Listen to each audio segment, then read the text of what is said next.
So I'm continuing my series of MASH reviews with Season 3, Episode 8, Life with Father. So there's essentially three main plots going on in this episode.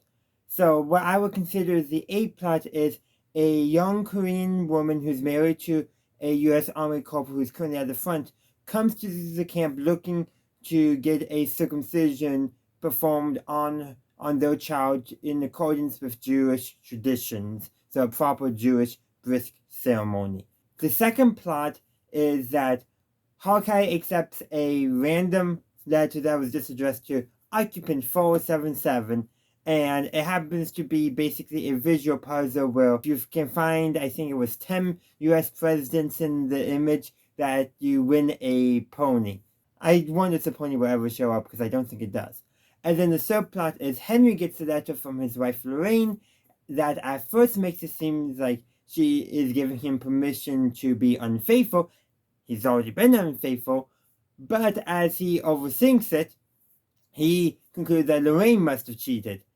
And there is a double standard going on because previous episodes of MASH, like I said, has had Henry cheat before being unfaithful to his wife. But here he is being just totally not accepting the fact that Lorraine might have done the same thing that he did. And they never even mentioned that at all in the episode. In fact, when he calls Lorraine, sounds like she might have had an affair or at least considered having an affair. We don't get to hear Lorraine's side of the conversation, so we don't know. But there is definitely a double standard of that going on, and I feel like in the 50s, it was considered more acceptable for the man in the relationship to have an affair, but not for the wife. In my opinion, neither should have an affair. If you make that commitment to each other, you should honor that commitment. I should also mention that with the Henry plot, there's two instances where they repeat the same joke and it works both times, where Henry's having a conversation with somebody about his concerns with regarding the letter from his wife, and neither side of the party are listening to each other. The first time is with Radar, and Radar's actually trying to locate a rabbi to perform the bris of the A plot, because the one rabbi Father McKay knew is no longer available, who, by the way, might have been, who fits the same description of the rabbi that Trapper mentioned in 5 O'Clock Charlie. That has to be either that writer pulling out a deep-cut joke or a huge coincidence. So Radar's is on the radio, and he's talking, and his responses to on the radio fits the responses he needs to be making with what Henry's saying. And then later on, Henry is talking with Father McKay, and Father McKay is... There's my cat. So now that there's my cat, I think, is done interrupting me, which my members will get to see that in full. So, like I was saying, Father McKay is lamenting over the fact that his sister, is thinking of leaving the convent, no longer being a nun because she wants to have her own children. And she happens to be a teacher and she likes working with children, decided that she might want her own, and she wants her brother, the father's blessing in all that. Though weird, I think either Father McKay has another sister who's a sister, or she decides not to, because I am pretty sure that she's mentioned as being a nun in later episodes as well. But regardless of all that, Father McKay lamenting over that letter and Henry lamenting over his letter, they are talking about each of their own letters and not listening to each other, but the conversation seems to be going forward anyhow. Both are done slightly differently, with the talking about having two different conversations at once, but they somehow fitting together. It just works very well, in my opinion, in terms of comedy and all that. But going back to the A plot, I've already mentioned a little bit of the A plot where it intersected with the B and C plots a little bit. But so they do track down a rabbi who's on the carrier Essex. Now I will note that later in the episode they do show the Essex. It's actually the Yorktown, if I remember correctly, if you look at the numbers on the deck. Somebody else did all that, and everything is apparently else besides numbers is correct for the time period and all that. They just seem to have gotten the ships mixed up, and Yorktown never actually was there during Korea itself. Again, somebody else did all this research, but it is a neat historical little fact about real history intersecting with MASH. But they do track down a rabbi there.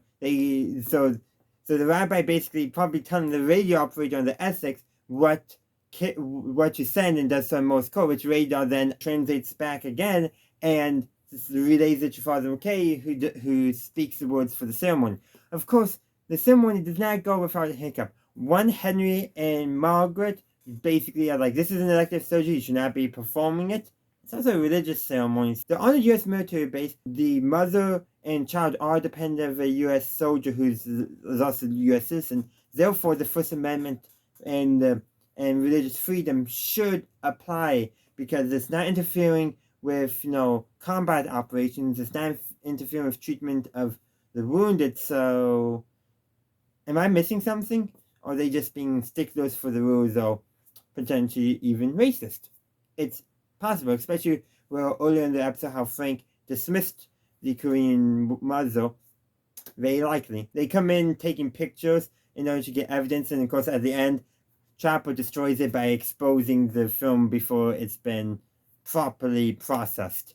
By the way, people who don't know, we used to take pictures with actual film rather than our phones, which I'm doing right now. I'm using a phone instead of film. Imagine if I filmed all my videos on film and then uploaded them.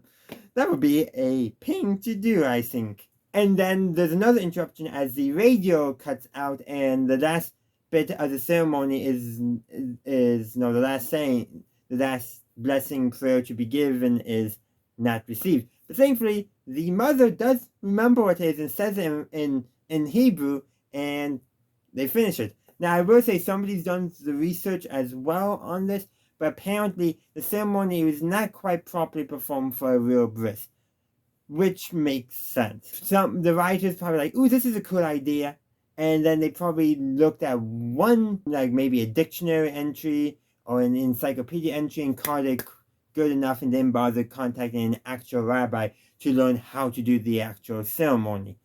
And that's probably what happened. Or anti-Semitism. I think it's more just the lazy writers figured this is going to be a good, cool bit for the episode. It's going to make an interesting story, and they just did some cursory research. That's the most likely explanation. Because there is a saying, never attribute to malice what can be attributed to ignorance. And I think ignorance is what's going on here. Even today, lots of people with many cultural practices are ignorant. Now, some of it is a willful ignorance, and some of it is just they've never been properly informed on what the practices are, what they entail, what they mean to the people. Some people just are not informed. That's different than being ignorant because you're choosing not to learn. There's a huge difference. But that's kind of sidetracked from this episode. And the episode then ends with Hawkeye and Chopper getting on a white horse to practice for the pony. Kind of a crazy ending. I do wonder if that pony will ever come. Probably not. But that's where I'm going to end my review. I would love to hear your thoughts on Life with Father in the comment section down below. Thank you for watching my video. I do hope you enjoyed it. If you did, please be sure to give this video a like and share. Also, consider subscribing to my channel to stay up to date on all my latest content. In the meantime, thank you for watching, and as always, have a good day, a good night, wherever you are. May the Force be with you, always.